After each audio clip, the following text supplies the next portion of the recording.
കർത്താവിൻ്റെ വലിയ നാമത്തിൽ നന്ദിയോടെ സ്തുതിക്കുന്നു. ദൈവത്തെ സ്തോത്രം ചെയ്യുന്നു. അനുഗ്രഹിക്കപ്പെട്ട പ്രിയ ദൈവമക്കളെ, ഇന്ന് ദൈവവചനത്തിൻ്റെ മുൻപിലായിരിക്കാൻ കർത്താവ് നമ്മളെ സഹായിച്ചതോർത്ത് നമുക്ക് നല്ലവനായ ദൈവത്തെ സ്തുതിക്കാം. നമുക്കവനെ മഹത്വപ്പെടുത്താം. കഴിഞ്ഞ ദിവസങ്ങളിൽ നമ്മൾ യോശുവയുടെ പുസ്തകത്തെ അധികരിച്ചുകൊണ്ട് ചില വിഷയങ്ങളിലൂടെ ചിന്തിച്ച് കടന്നു വരികയായിരുന്നല്ലോ. ഇന്ന് നാം ചിന്തിക്കുന്ന യോശുവയുടെ പുസ്തകം 9-ാമത്തെ അധ്യായമാണ്. അതിൽ പ്രധാനമായും ഒരു കാര്യമാണ് ഊന്നിപ്പറയുന്നത്.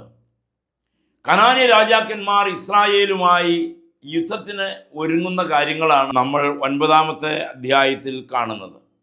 1-ാം വാക്യം ഇങ്ങനെയാണ്: എന്നാൽ ഹിത്യർ, അമോര്യർ, കനാന്യർ, പെരിസ്യർ, ഹിവ്യർ, യെബൂസ്യർ എന്നിങ്ങനെ യോർദാൻ ഇക്കരെ മലകളിലും താഴ്വരകളിലും ലബനോനെതിരെ വലിയ കടലിൻ്റെ തീരത്തുള്ള രാജാക്കന്മാർ ഒക്കെയും വസ്തുത കേട്ടപ്പോൾ യോശുവയോടും ഇസ്രായേലിനോടും യുദ്ധം ചെയ്യുവാൻ ഏക മനസ്സോടെ യോജിച്ചു.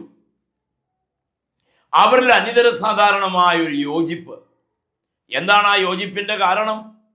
ഹായി പട്ടണം തന്ത്രപരമായി ഇസ്രായേലിൻ്റെ കൈപ്പിടിയിൽ ഒതുങ്ങി എന്നത് ചുറ്റുപാടുള്ള മറ്റ് നാട്ടുരാജാക്കന്മാരെ എല്ലാം ഭയഭീകരരായി. യെറിഹോവിൻ്റെ തകർച്ചയും അതുപോലെ തന്നെ ഒരു വലിയ വാർത്തയായി മാറി കനാൻ നാട്ട്. ജാതീയ രാജാക്കന്മാർക്കെല്ലാം ഭയജനകരായി അവർ. ഇവരില് ജനിച്ച ഭയം അവരെ ഒന്നിപ്പിച്ചു. ദൈവത്തിൻ്റെ ജനത്തിനെതിരായിട്ടുള്ള കൂട്ടുകെട്ടുകൾ. പക്ഷേ ആ കൂട്ടുകെട്ടുകളെല്ലാം ശിഥിലമായി പോയി. അത് പരാജയപ്പെട്ടത് നമുക്ക് പിന്നാലെ കാണുവാനായിട്ട് സാധിക്കും.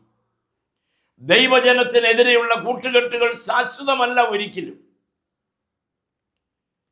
രക്ഷിക്കപ്പെട്ട ദൈവമക്കൾക്കെതിരെയുള്ള കൂട്ടുകെട്ടുകളും ബന്ധങ്ങളും ശാശ്വതമല്ല ഒരിക്കലും. അതിൻ്റെ മേലെല്ലാം ജയം തരുന്ന ഒരു കർത്താവുമായിട്ടുള്ള കൂട്ടുകെട്ട് നമ്മൾക്കുണ്ടെങ്കിൽ നമ്മൾക്കെതിരെയുള്ള കൂട്ടുകെട്ടുകളെ തകർക്കാൻ സർവശക്തനായ ദൈവം സേനകളിൽ അധിപനാണ്. ശത്രുക്കളുടെ മേൽ ജയം തരുന്നവനാണ്. ശത്രുക്കളുടെ നടുവിൽ മേശയൊരുക്കുന്നവനാണ് നമ്മുടെ കർത്താവ്. ആ കർത്താവിനെ നമ്മുടെ രക്ഷകനാക്കാനും ആ കർത്താവിനെ നമ്മുടെ ഹൃദയത്തിൽ പ്രതിഷ്ഠിക്കാനും സാധിക്കുന്നത് ജീവിതത്തിലെ വലിയൊരു ധന്യതയാണ്, വലിയൊരു അനുഗ്രഹമാണ്. നമ്മൾ മറക്കരുത് ദൈവമക്കൾ. 9-ന്റെ 1-ാം വാക്യത്തില് ദൈവജനത്തിനെതിരെയുള്ള കൂട്ടുകെട്ടുകൾ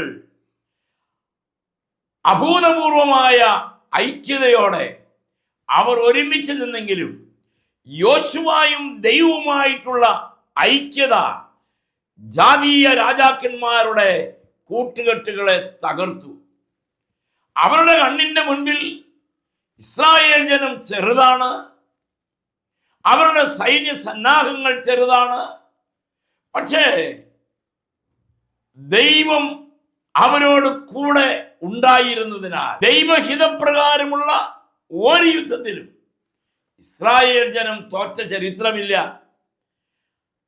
2025 അത് തന്നെയാണ് നമ്മൾ കാണുന്നത്.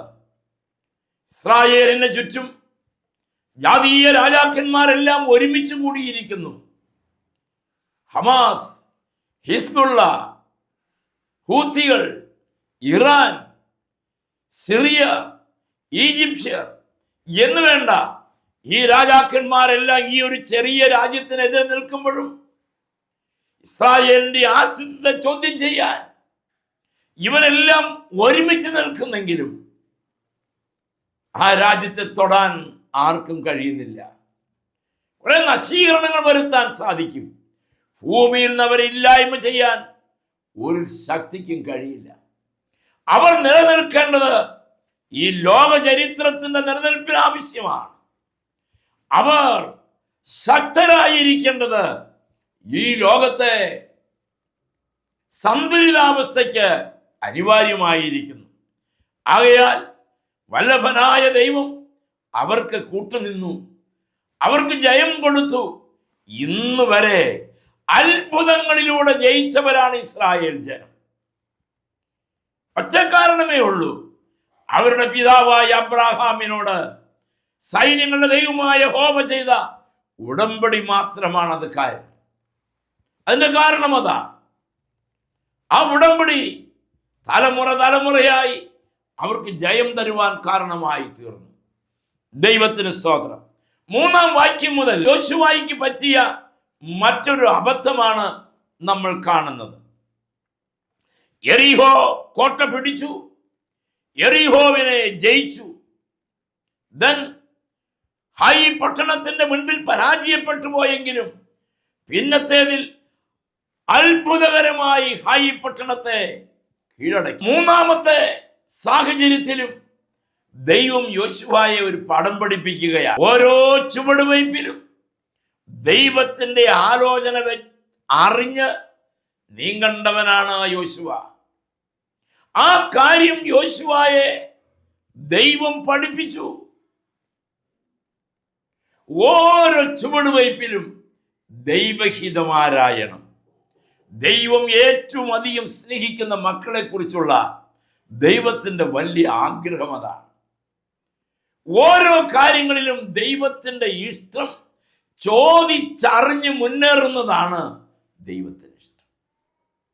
നമ്മൾ പലപ്പോഴും നേരെ തിരിച്ച, നമ്മൾ കുറെ കാര്യാദികളെല്ലാം ചെയ്തു വെച്ചിട്ടാണ് കർത്താവിനോട് പ്രാർത്ഥിക്കുന്നത്. ചെയ്യുന്നതിന് മുൻപേ ദൈവത്തിന്റെ ശബ്ദം കേൾക്കാറില്ല. നമ്മൾ എപ്പോഴും ദൈവത്തോട് പറഞ്ഞുകൊണ്ടിരിക്കുകയല്ലേ, പിന്നെ എങ്ങനെ ദൈവശബ്ദം കേൾക്കും? നമുക്ക് രാവിലെ ദൈവത്തോട് പ്രാർത്ഥിക്കുന്നു, ഉച്ചയ്ക്ക് പ്രാർത്ഥിക്കുന്നു, വൈകുന്നേരം പ്രാർത്ഥിക്കുന്നു. ഒരു വിഷയത്തിന് വേണ്ടി തന്നെയുള്ള പ്രാർത്ഥനയാണ്. പ്രാർത്ഥിക്കണം, പ്രാർത്ഥിച്ചേ പറ്റൂ. പ്രാർത്ഥിച്ചാൽ പ്രാപിക്കാം. പക്ഷേ നാം ദൈവത്തോട് എപ്പോഴും പറഞ്ഞുകൊണ്ടിരുന്നാൽ ദൈവത്തിൽ നിന്ന് ആര് കേൾക്കും? ദൈവത്തിൽ നിന്ന് എങ്ങനെ കേൾക്കും? നമ്മൾ പ്രാർത്ഥിച്ച വിഷയത്തിന്റെ മേലുള്ള ദൈവഹിതം എങ്ങനെയെന്ന് നമ്മൾ തിരിച്ചറിയും. ദൈവഹിതം എങ്ങനെ മനസ്സിലാക്കും? രക്ഷാനിർണയം പ്രാപിച്ച ദൈവവൈതലേ, കർത്താവ് രക്തം തന്ന് വിലയ്ക്ക് വാങ്ങിയ ദൈവവൈതലേ, നിന്റെ മുൻപോട്ടുള്ള ഓരോ ചുവടുവയ്പും ദൈവത്തിന്റെ ഹിതം തിരിച്ചറിഞ്ഞുകൊണ്ടായിരിക്കും. അല്ലെങ്കിൽ കാലിടറും, അല്ലെങ്കിൽ പരാജയപ്പെടും. ഇവിടെ യോശുവായ്ക്ക് ഒരു വലിയ അബദ്ധം പറ്റി. ഗിബിയോന്യർ വലിയ തന്ത്രമൊരുക്കി. അവരുടെ തന്ത്രം എന്ന് പറഞ്ഞാൽ വല്ലാത്ത തന്ത്രമായിരുന്നു. യുദ്ധം ചെയ്ത് അവരെ കീഴടക്കുമെന്ന് തിരിച്ചറിഞ്ഞത് കൊണ്ട് അവരൊരു കാര്യം ചെയ്തു. നമ്മുടെ സ്കൂളിലേക്ക് പ്രച്ഛന്ന വേഷ മത്സരത്തിൽ ഒരു ഭിക്ഷക്കാരന്റെ വേഷം ധരിക്കുന്നത് പോലെ അവർ കുറെ വേഷപ്രച്ഛന്നം നടത്തി. ഗിബയോന്യ ദേശത്തിലെ പ്രഭുക്കന്മാരൊക്കെ കീറിയ വസ്ത്രം ധരിച്ചു, പൂത്ത അപ്പക്കഷ്ണങ്ങൾ എടുത്തു, വള്ളി പറഞ്ഞ ചെരുപ്പ് ധരിച്ചു. അവരൊരു പ്രത്യേക രീതിയിൽ വസ്ത്രധാരണം ചെയ്ത് മഹാമനസ്കനായ യോശുവയുടെ അടുക്കൽ വന്നു. 5-ാം വാക്യം നിങ്ങൾ നോക്കൂ. പഴക്കം ചെന്ന് കണ്ടം വച്ച ചെരുപ്പ് കാലിലും പഴയ വസ്ത്രം ദേഹത്തിലും ധരിച്ച് പുറപ്പെട്ടു. അവരുടെ ഭക്ഷണത്തിനുള്ള അപ്പവും എല്ലാം ഉണങ്ങിപ്പൂത്തിരുന്നു. അവർ ഗിൽഗാലിൽ നിന്ന് പാളയത്തിലേക്ക് യോശുവയുടെ അടുക്കൽ ചെന്ന് അവനോടും ഇസ്രായേൽ പുരുഷന്മാരോടും, ഞങ്ങൾ ദൂരദേശത്തു നിന്ന് വന്നിരിക്കുന്നു, ആകയാൽ ഞങ്ങളോട് ഉടമ്പടി ചെയ്യണം എന്ന് പറഞ്ഞു. കേൾക്കണേ, എന്തൊരു തന്ത്രം! അവർ സമീപവാസികളാണ്. യോശുവയോട് പച്ചക്കള്ളം പറഞ്ഞു. ഞങ്ങൾ വളരെ ദൂരദേശക്കാരാണ്. അവർ ധരിച്ചിരിക്കുന്ന വസ്ത്രവും അവരുടെ ചെരുപ്പും വേഷഭൂഷാദികളും അവരുടെ ആഹാര നീഹാരങ്ങളെല്ലാം കണ്ടപ്പോൾ യോശുവായ്ക്കും തോന്നി, പ്രഭുക്കന്മാർക്കും തോന്നി, ഇവർ വളരെ ദൂരം നിന്ന് കടന്നു വന്നിരുന്ന പാവങ്ങളാണ്, സാധുക്കളാണ് എന്ന് വിചാരിച്ചു. ഇതുപോലുള്ള അബദ്ധങ്ങളൊക്കെ നമുക്ക് ഒത്തിരി പറ്റാറുണ്ട്. ഓൺലൈൻ മാധ്യമങ്ങൾ വഴി നമ്മൾ ശ്രദ്ധിക്കുമ്പോൾ കാണാം, അനേകം കുടുംബങ്ങളിലെ സഹോദരിമാരും അനേകം കുടുംബങ്ങളിലെ സഹോദരന്മാരും ഒക്കെ പെട്ടുപോകുന്ന പല വഴികൾ കപട നാടകങ്ങളാണ്, കപട അഭിനയങ്ങളാണ്, കള്ളത്തരം പറഞ്ഞ് പണം തട്ടാനുള്ള കാപട്യം നിറഞ്ഞ പരിപാടികളാണ് എവിടെയുമുള്ളത്. ഇത് ആത്മീയ ഗോളത്തിലുമുണ്ട്, ഭൗതിക ലോകത്തുമുണ്ട്. കള്ളത്തരങ്ങൾ പറഞ്ഞ് പണം തട്ടി ആർഭാടമായി ജീവിക്കുന്നവർ, ചെയ്യാത്ത കാര്യം ചെയ്തു എന്ന് പറയുന്നവർ, ചെയ്യാത്ത കാര്യം അത് എക്സാഗ്രേറ്റ് ചെയ്ത് വളരെ വളരെ വിശാലമായി കാര്യങ്ങൾ പ്രകടിപ്പിച്ച് പണം തട്ടുന്നവർ ഇല്ലാതില്ല. അതിന് ആത്മീകരെന്നോ അനാത്മീകരെന്നോ വ്യത്യാസമില്ല. പണത്തിൻ്റെ മീതെ പരുന്തും പറക്കില്ലല്ലോ. അതുകൊണ്ട് ഏത് വിധേനയും പണം സ്വന്തമാക്കാനുള്ള കുടിലമായ തന്ത്രങ്ങൾ ആവിഷ്കരിക്കാൻ നമ്മൾ പലരും മഹാമിടുക്കന്മാരാണ്. അതുകൊണ്ട് സത്യത്തിൻ്റെ വഴികളിൽ സഹായിക്കാൻ പോലും പലപ്പോഴും കഴിയാതെ പോവുകയാണ്. പ്രിയ ദൈവമക്കളെ, നമ്മുടെ വീട്ടിൽ പലപ്പോഴും കാപട്യം നിറഞ്ഞ മനസ്സോടെ കടന്നു വന്ന് വീട്ടുടമസ്ഥനെ മയക്കി കഴുത്തിൽ കിടക്കുന്ന ആഭരണവും കയ്യിൽ കിടക്കുന്ന വളയും ഊരിക്കൊണ്ടുപോകുന്ന കാഴ്ചകൾ എല്ലാം വാർത്താ മാധ്യമങ്ങൾ വഴി നമ്മൾ കാണാറുണ്ടല്ലോ. ഞാൻ പറയട്ടെ, അത് ഇന്നോ ഇന്നലെയോ തുടങ്ങിയതല്ല. ഇത് പണ്ട് കാലം മുതലേ ഉള്ളതാണ്. യോശുവയുടെ കാലത്ത് ആ റോൾ ഏറ്റെടുത്തത് ഗിബയോന്യരാണെന്ന് മാത്രം. എത്ര തന്ത്രമാണ് ഗിബയോന്യർ ഉപയോഗിച്ചത്. അവർ വന്ന് കാണേണ്ടവരെയൊക്കെ കണ്ടു, പറയേണ്ടതൊക്കെ പറഞ്ഞു. അവർ പറഞ്ഞു, ഞങ്ങൾ ഒത്തിരി ദൂരെ നിന്ന് നടന്ന് കഷ്ടപ്പെട്ട് അവശരായി വന്നിരിക്കുന്നവരാണ്, ഞങ്ങൾക്ക് ഇവിടെ ഒന്ന് ഇടം തരണം. സൂത്രം തന്ത്രം ഉപയോഗിക്കുന്നവർക്ക് ഇടം കൊടുക്കും. 11-ാമത്തെ വാക്യം നമ്മൾ വായിക്കുമ്പോൾ ഇങ്ങനെയാണ്: അതുകൊണ്ട് ഞങ്ങളുടെ മൂപ്പന്മാരും ദേശനിവാസികൾ എല്ലാവരും ഞങ്ങളോട് വഴിക്ക് വേണ്ടുന്ന ഭക്ഷണ സാധനങ്ങൾ എടുത്ത് അവരെ ചെന്ന് കണ്ടു. ഞങ്ങൾ നിങ്ങളുടെ ദാസന്മാരായിക്കൊള്ളാം എന്ന് അവരോട് പറയണം എന്ന് പറഞ്ഞു. ആകയാൽ നിങ്ങൾ ഞങ്ങളോട് ഉടമ്പടി ചെയ്യണം. ഞങ്ങൾ നിങ്ങളുടെ അടുക്കൽ വരുവാൻ പുറപ്പെട്ട നാളിൽ ഭക്ഷണത്തിനായിട്ട് ഈ അപ്പം ചൂടോടെ ഞങ്ങളുടെ വീടുകളിൽ നിന്ന് എടുത്തതാകുന്നു. ഇപ്പോൾ ഇതാ അത് ഉണങ്ങിപ്പൂത്തിരിക്കുന്നു. ഞങ്ങൾ വീഞ്ഞ് നിറച്ചു കൊണ്ടുപോകുന്ന ഈ തുരുത്തികൾ പുത്തനായിരുന്നു, ഇപ്പോൾ ഇതാ അവ കീറിയിരിക്കുന്നു. ഞങ്ങളുടെ ഈ വസ്ത്രവും ചെരുപ്പും അതിദീർഘയാത്രയിൽ പഴക്കമായി തീർന്നിരിക്കുന്നു. ഇത്രയും കേട്ടപ്പോൾ യോശുവയുടെ മനസ്സിന് മാറ്റമായി. യോശുവയുടെ മനസ്സ് മാറി. യോശുവയുടെ ഉള്ളിൽ അവരോടുള്ള വികാരത്തിന് വ്യത്യാസം വന്നു. യോശുവ അങ്ങ് തണുത്തു. ശേഷം അവരുമായി യോശുവ ഒരു ഉടമ്പടിയിൽ ഏർപ്പെടുകയാണ്. 14-ാമത്തെ വാക്യം ശ്രദ്ധിച്ച് കേൾക്കണം. അപ്പോൾ ഇസ്രായേൽ പുരുഷന്മാർ യഹോവയോട് ചോദിക്കാതെ അവരുടെ ഭക്ഷണ സാധനം വാങ്ങി ആസ്വദിച്ചു. യോശുവ അവരോട് സഖ്യവും അവരെ ജീവനോടെ രക്ഷിക്കുമെന്ന് ഉടമ്പടിയും ചെയ്തു. സഭയിലെ പ്രഭുക്കന്മാരും അവരോട് സത്യം ചെയ്തു, ഉടമ്പടി ചെയ്തു. അങ്ങനെ അവര് ഗിബയോന്യരുമായി ഒരു ഉടമ്പടിയിൽ ഏർപ്പെട്ടു. യുദ്ധം ചെയ്യാതെ രാജ്യം സ്വന്തമാക്കിയവർ ഒരു പണിയും എടുത്തില്ല, നുണ മാത്രമേ പറഞ്ഞുള്ളൂ. നുണ കൊണ്ട് ജീവിക്കുന്ന നുണയുടെ ഉസ്താദുമാർ, കാര്യം കാണാനായി പച്ചക്കള്ളം പറയുന്നവർ. നമ്മുടെ അടുത്ത് കൗൺസിലിനും കാര്യങ്ങളെല്ലാം വരുമ്പോൾ ചില കുടുംബങ്ങളുടെ കാര്യങ്ങൾ പങ്കുവെക്കുമ്പോൾ ചിലർക്ക് വളരെ വേദനയോടെ പറയാറുണ്ട്, ആ മനുഷ്യന് അല്ലെങ്കിൽ ആ പയ്യന് മാനസിക രോഗമുണ്ടായിരുന്നു എന്നും മാനസിക രോഗത്തിന് മരുന്ന് കഴിക്കുന്ന ആളാണെന്നും ഞങ്ങളോട് പറഞ്ഞില്ല സാർ. എൻ്റെ കൊച്ചിനെ വിവാഹം കഴിച്ചു, വിവാഹ ഉടമ്പടിയിൽ ഏർപ്പെട്ടു. അവിടെ ചെന്ന് കുറേ ദിവസം കഴിഞ്ഞപ്പോഴാണ് മനസ്സിലാകുന്നത് ആ മനുഷ്യൻ മുട്ടൻ ഭ്രാന്തനാണെന്ന്, അവനൊരു വലിയ മാനസിക രോഗിയാണെന്ന്. അതറിഞ്ഞതോടുകൂടി ഞങ്ങൾ ഞെട്ടിപ്പോയി. ഇനി എന്ത് ചെയ്യണമെന്നറിയില്ല. എൻ്റെ മകളുടെ കാര്യം കട്ടപ്പുകയായി. നേരെ തിരിച്ചുമുണ്ട്. പെൺകുട്ടി അവളുടെ വൈകല്യങ്ങളൊന്നും മറച്ചു വയ്ക്കാതെ മറ്റൊരുത്തൻ്റെ കയ്യിൽ പിടിച്ചേൽപ്പിക്കുന്നു. വിവാഹം ഒരു ഉടമ്പടിയാണല്ലോ, എല്ലാവിധ സംരക്ഷണവും ഏറ്റെടുക്കുന്ന ഉടമ്പടിയാണ് വിവാഹം. പക്ഷേ അതും കള്ളത്തരത്തിലൂടെ. പ്രായത്തിൽ കള്ളത്തരം പറയും, വിദ്യാഭ്യാസത്തിൽ കള്ളത്തരം പറയും, സ്വഭാവത്തിൽ കള്ളത്തരം പറയും, എന്തിന് രോഗങ്ങളിൽ കള്ളത്തരം പറയും, പലതും മറച്ചു വയ്ക്കും, സത്യം പറയില്ല, ഉള്ളത് പറയില്ല. അതിന് ശേഷം വിവാഹം കഴിയുമ്പോഴാണ് നുണകളുടെ ചില്ലുകൊട്ടാരം തകർന്നടിയും. ആരാണ് അനുഭവിക്കുന്നത്? ആ പെൺകുട്ടിയാണ്. പ്രിയ ദൈവമക്കളെ, ഇതിൻ്റെ എത്രയോ ഉദാഹരണങ്ങൾ മാന്യ പ്രേക്ഷകരായ നിങ്ങളുടെ ഹൃദയത്തിൽ ഞാനിത് പറയുമ്പോൾ ഉരുത്തിരിഞ്ഞു വരുന്നുണ്ട്. എനിക്കതറിയാം. പക്ഷേ ഞാൻ അണ്ടർലൈൻ ചെയ്ത ഒരു കാര്യം പറയട്ടെ. കള്ളം പറഞ്ഞ് ഒരു കാര്യം നടത്തരുത്. അസത്യത്തിൻ്റെ അടിസ്ഥാനത്തിൽ സത്യത്തെ പണിയാൻ ഒരിക്കലും കഴിയില്ല. അസത്യത്തിൻ്റെ അടിസ്ഥാനത്തിൽ ഒരിക്കലും നിലനിൽപ്പില്ല. സത്യമില്ലായ്മയുടെ അടിസ്ഥാനത്തിൽ ഒരിക്കലും ശുഭകരമായൊരു ഭാവിയില്ല. എപ്പോൾ വേണമെങ്കിലും അത് തകരാം, എപ്പോൾ വേണമെങ്കിലും അത് ഉടയാം.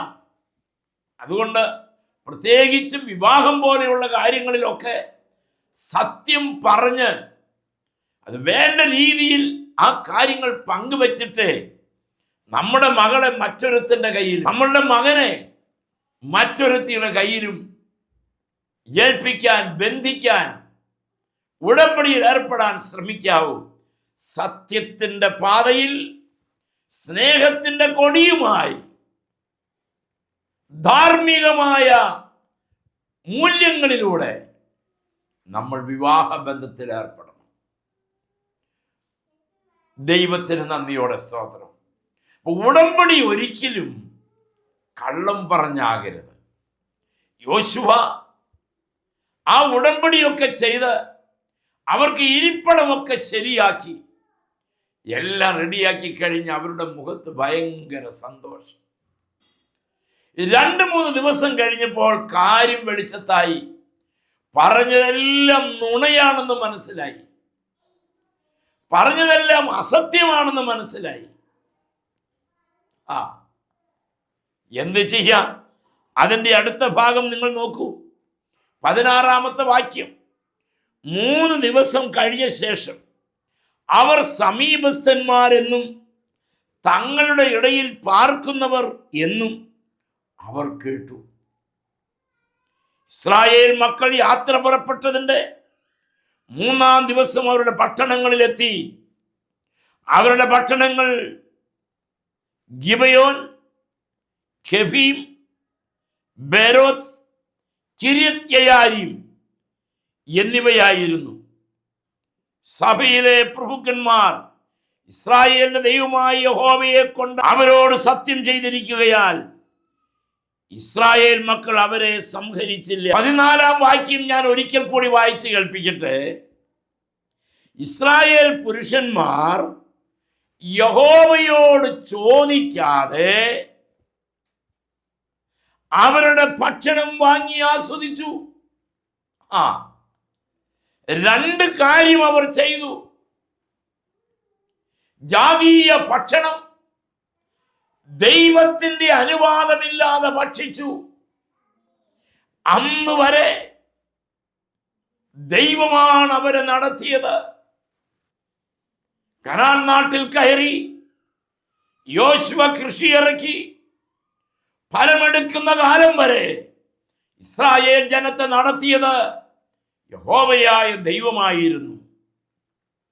40 കൊല്ലം ഭക്ഷണം കൊടുത്ത് പോറ്റിയ ആ ദൈവത്തോട് ഒരു വാക്ക് ചോദിക്കാതെ ഗിബയോന്യരുടെ ഭക്ഷണം വാങ്ങി ഭക്ഷിച്ചു.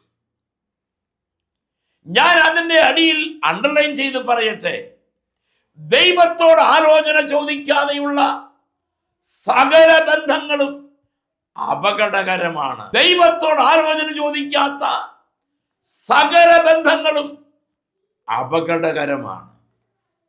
ദൈവത്തിന് സ്തോത്രം. പ്രിയ ദൈവമക്കളെ, നമ്മുടെ പല പരാജയത്തിൻ്റെയും പിന്നിലെ കാരണം ഈ വചനം കേൾക്കുമ്പോൾ ഒന്ന് തിരിഞ്ഞു നോക്കൂ. ദൈവത്തോട് ആലോചന ചോദിച്ചില്ലല്ലോ. മകളുടെ വിവാഹം പണം നോക്കി, ജോലി നോക്കി, വിദ്യാഭ്യാസം നോക്കി, സൗന്ദര്യം നോക്കി, ആളുകളെ നോക്കി, വീട് നോക്കി, വാഹനം നോക്കി, ഗംഭീരമായി നടത്തി. ദൈവത്തോട് മാത്രം ചോദിച്ചില്ല. കാര്യം കല്യാണക്കുറിയിലൊക്കെ എഴുതി വെച്ചു, അതിന് തലക്കെട്ടൊക്കെ എഴുതി, ഇത് യഹോവയാൽ സംഭവിച്ചു, മനുഷ്യന്റെ ദൃഷ്ടിയിൽ ആശ്ചര്യമായിരിക്കുന്നു എന്നൊക്കെ എഴുതി വെച്ച് നല്ല കുറിയൊക്കെ അടിച്ചു. പക്ഷെ ദൈവത്തോടൊരു വാക്ക് ചോദിക്കാതെ വിവാഹം കഴിച്ചയച്ച മകളുടെ സ്ഥിതി ഇപ്പോൾ എങ്ങനെയുണ്ട്? ദൈവത്തോടൊരു വാക്ക് ചോദിക്കാതെ വിവാഹം കഴിച്ച മകന്റെ കുടുംബജീവിതത്തിന്റെ സ്ഥിതി എങ്ങനെയുണ്ട്? അരുത്. ദൈവത്തോട് ആലോചന ചോദിച്ച് ഉടമ്പടികളിൽ ഏർപ്പെടണം. നമ്മുടെ മക്കളെ ഒരു പ്രൊഫഷണൽ കോഴ്സിന് ചേർത്ത് പഠിപ്പിക്കാൻ ശ്രമിക്കുമ്പോൾ കോഴ്സിന് വിടുന്നതിന് മുൻപേ ആലോചിക്കണം, എൻ്റെ കുഞ്ഞിനെ പഠിപ്പിക്കാൻ വിടേണ്ടത് എവിടെയാണ്, ഏത് കാര്യത്തിനാണ്, ഏത് കോഴ്സിനാണ് വിടേണ്ടത്. എൻ്റെ കുഞ്ഞിൻ്റെ ഭാവിയെക്കുറിച്ച് എൻ്റെ കർത്താവിന് നന്നായിട്ട് അറിയാം. ആകയാൽ എന്തായിരിക്കണം, എങ്ങനെയായിരിക്കണമെന്ന് ആദ്യം ദൈവത്തോട് ചോദിക്കണം. പ്രിയ ദൈവമക്കളെ, നമ്മളുടെ മക്കൾ കേവലം ഒരു സിസ്റ്റം മാനേജരായിട്ടിരിക്കേണ്ടവരല്ല, അനേകം ആത്മാക്കളെ ആദായപ്പെടുത്തുന്ന, അനേകരെ തീയിൽ നിന്ന് വലിച്ചെടുത്ത് രക്ഷിക്കുന്ന ശുശ്രൂഷകൾക്ക് യോഗ്യമായ വഴികളിലൂടെ നമ്മൾ നമ്മുടെ മക്കളെ ഗൈഡ് ചെയ്ത് കൊണ്ടുപോകണം. ദൈവത്തിന് സ്തോത്രം. പണമല്ല ജീവിതത്തിന്റെ ആധാരം. ഞാൻ മുൻപോട്ട് വരട്ടെ. അങ്ങനെ ഗിബിയോന്യരുമായി ദൈവഹിതമല്ലാത്ത ഉടമ്പടി ചെയ്തു. അവസാനം എന്താണ് യോശുവ ചെയ്തെന്നറിയാമോ? യോശുവ അവരെ ശപിച്ചു. 23-ാമത്തെ വാക്യം നോക്കൂ. ആകയാൽ നിങ്ങൾ ശപിക്കപ്പെട്ടവർ, എൻ്റെ ദൈവത്തിൻ്റെ ആലയത്തിന് വേണ്ടി വിറക് കീറുന്നവരും വെള്ളം കോരുന്നവരുമായ അടിമകൾ നിങ്ങളിൽ ഒരിക്കലും ഇല്ലാതിരിക്കില്ല. നുണ പറഞ്ഞ് കരപറ്റിയിട്ട് എന്ത് കിട്ടി? ശാപം കിട്ടി. ശാപം എരന്നു വാങ്ങിച്ചു ഗിബിയോന്യർ. അതിനേക്കാൾ ഭേദം തോറ്റ അടിമകളാകുന്നതായി. പ്രിയമുള്ള ദൈവമക്കളെ, ദൈവത്തിന്റെ അളവറ്റ കരുണയാൽ, ദൈവത്തിന്റെ വലിയ കൃപയാൽ ഈ കാലം വരെയും നടത്തിയ ദൈവത്തെ വിസ്മരിച്ചുകൊണ്ട് നുണ പറഞ്ഞ് ഒരു ഉടമ്പടിയിൽ ഏർപ്പെടല്ലേ, അത് അനുഗ്രഹമല്ല, അത് ശാപമാണ്. നുണ പറഞ്ഞ് പണമുണ്ടാക്കല്ലേ, അത് അനുഗ്രഹമല്ല, അത് ശാപമാണ്. നുണ പറഞ്ഞ് നേട്ടങ്ങൾ കൊയ്തു കൂട്ടല്ലേ, അത് അനുഗ്രഹമല്ല, അത് ശാപമാണ്. ആ ഗിബിയോന്യർ ജീവിതകാലം മുഴുവൻ വിറക് കീറുന്നവരായി. 27-ാം വാക്യം നിങ്ങൾ വായിച്ചു നോക്കൂ. അവിടെ ഇങ്ങനെ എഴുതി വിരിച്ചിരിക്കുകയാണ്, യഹോവ തെരഞ്ഞെടുക്കുന്ന സ്ഥലത്ത് അവന്റെ യാഗപീഠത്തിനു വേണ്ടി വിറക് കീറുന്നവരും വെള്ളം കോരുന്നവരുമായി നിയമിച്ചു. അങ്ങനെ ഇന്നുവരെയും നിൽക്കുന്നു. ഗിബിയോന്യരേ, നിങ്ങളുടെ ജീവിതത്തിന് ഒരു വളർച്ചയില്ലാതായി പോയല്ലോ. നിങ്ങൾ എന്തുകൊണ്ട് ഈ ജനത്തിന് ഇതുപോലെ അടിമയായി എന്ന് ചോദിച്ചാൽ ഒറ്റ കാരണം, അവരുടെ കുടിലമായ ബുദ്ധിയിൽ നുണ പറഞ്ഞ് മുന്നേറാനുള്ള തീരുമാനം. ആകയാൽ അതിൻ്റെ അവസാനം ശാപമായിരുന്നു. ഞാൻ എൻ്റെ വാക്കുകൾ ഇങ്ങനെ ചുരുക്കട്ടെ. നുണ പറഞ്ഞും അസത്യത്തിൻ്റെ മാർഗത്തിലും നേട്ടങ്ങൾ കൊയ്തെടുത്താൽ അന്തം ശാപമാണ്. ആകയാൽ ചിന്തിക്കൂ, എൻ്റെ ദൈവത്തിന് പ്രസാദകരമായി മാത്രമേ ഞാൻ മുന്നോട്ട് പോകൂ. പ്രാർത്ഥിക്കാം. കാരുണ്യവാനായ ദൈവമേ, സ്വർഗ്ഗസ്ഥ പിതാവേ, ഈ വചനം കേട്ട എല്ലാ പ്രിയപ്പെട്ടവരെയും അവിടുന്ന് സഹായിക്കണം, അനുഗ്രഹിക്കണം. ഈ വചനം അവരുടെ ഹൃദയങ്ങളിൽ പ്രവർത്തിക്കണമേ. സ്വന്തം ജീവിതത്തെ പരിശോധിക്കാൻ ദൈവാത്മാവേ അങ്ങ് സംസാരിക്കണമേ. മഹത്വം കർത്താവ് എടുക്കണം. യേശുവിൻ്റെ നാമത്തിൽ തന്നെ